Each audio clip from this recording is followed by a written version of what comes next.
সরকার 180 দিন জনগণের খুশির দিন করবো কাজ করবো দেশ ছাত্র দলের পক্ষ থেকে ভোট আইডি যে বাংলাদেশের স্বাধীনতা সার্বভৌমত্বের জন্য হুমকি স্বরূপ মানুষের চরিত্র হনন করে, সেই ভোট আইডির ভোটে কর্নেল অলি আহমেদ রাষ্ট্রপতি হওয়ার স্বপ্ন দেখছিলেন।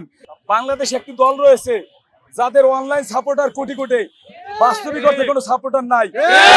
নাম বাংলাদেশ জামায়াত ইসলামী, যাদের ভোট আইডি আছে কোটি কোটি, জনগণ নাই যাদের সাথে। তারা জাতীয় নির্বাচনের আগেও এই অনলাইনে কিন্তু তারা জিতে সরকার গঠন করেছে, কিন্তু বাস্তবিক অর্থে বাংলাদেশের মানুষ তাদেরকে ভোট দেয়নি।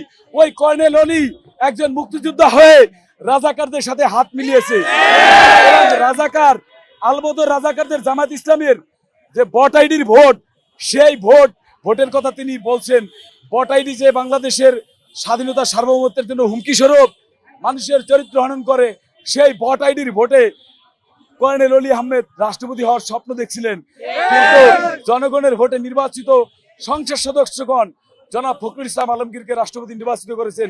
শুধুমাত্র বিএনপির সংসদ সদস্যরা নয়, বিএনপির বাইরে 11 জন সংসদ সদস্য মির্জা ফখরুল ইসলাম আলমগীরকে ভোট দিয়েছেন। In the heart of the city rises a destination built for greatness.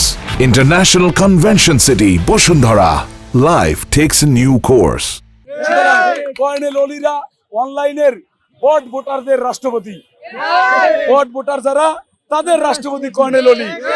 বাংলাদেশের জনগণের রাষ্ট্রপতি, জনগণের দ্বারা নির্বাচিত এমপিদের মাধ্যমে নির্বাচিত রাষ্ট্রপতি হচ্ছেন জনাব মির্জা ফখরুল ইসলাম আলমগীর, যিনি বাংলাদেশের 23তম রাষ্ট্রপতি।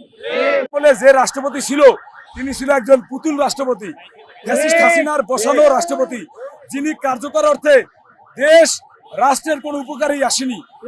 পক্ষান্তরে জনগণের ভোটে নির্বাচিত এমপিদের মাধ্যমে, এমপিদের প্রত্যক্ষ ভোটে 350 জন এমপির মধ্যে 343 জন ভোট দিয়ে নির্বাচিত করেছে মির্জা ফখরুল ইসলাম আলমগীরকে দেশের 23তম রাষ্ট্রপতি। ফখরুল ইসলাম আলমগীর গত 16 বছরে রাজপথে লড়াই সংগ্রাম করেছে, সংকটে দেশকে নেতৃত্ব দিয়েছে, দেশের মানুষকে নেতৃত্ব দিয়েছে। ইনশাআল্লাহ আগামী দিনে এই বাংলাদেশকে তিনি এগিয়ে নিয়ে যাবেন, রাষ্ট্রকে তিনি নেতৃত্ব দেবেন। মহান মুক্তিযুদ্ধের চেতনা এবং 24-এর গণঅভ্যুত্থানের চেতনায় এই বাংলাদেশকে এগিয়ে নিয়ে যাবেন এবং বাংলাদেশ রাষ্ট্র যাতে তার স্বাধীনতা সার্বভৌমত্ব অক্ষুণ্ণ থাকে, সেই লক্ষ্যে মাননীয় প্রধানমন্ত্রীর পরামর্শক্রমে এই রাষ্ট্রকে এগিয়ে নিয়ে যাবেন জনাব মির্জা ফখরুল ইসলাম আলমগীর।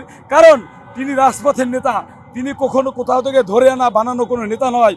তিনি রাস্তায় স্লোগান দিয়েছেন, কর্মীদের জন্য মার খেয়েছেন, কর্মীদেরকে আগলে রেখেছেন, 56,000 বর্গমাইলের বাংলাদেশের মানুষকে আগলে রেখেছেন।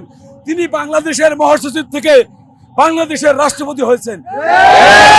বাংলাদেশে এরকম রাষ্ট্রপতি খুব কাছাকাছি সময়ে আওয়ামী লীগের কোন রাষ্ট্রপতি, এই ফখরুল ইসলাম আলমগীরের মতো রাষ্ট্রপতি আওয়ামী লীগ কখনোই দিতে পারেনি। মির্জা ফখরুল ইসলাম আলমগীর জন আকাঙ্ক্ষা প্রত্যাশা পূরণ করার রাষ্ট্রপতি। মির্জা ফখরুল ইসলাম আলমগীর মানুষের কাঙ্ক্ষিত বাংলাদেশ বিনির্মাণের রাষ্ট্রপতি। মির্জা ফখরুল ইসলাম আলমগীর মানুষের ভোটাধিকার পুনরুদ্ধার গণতান্ত্রিক লড়াইয়ের একজন রাষ্ট্রপতি। বাংলাদেশের মানুষ তার কাজের মাধ্যমেই তাকে মনে রাখবে।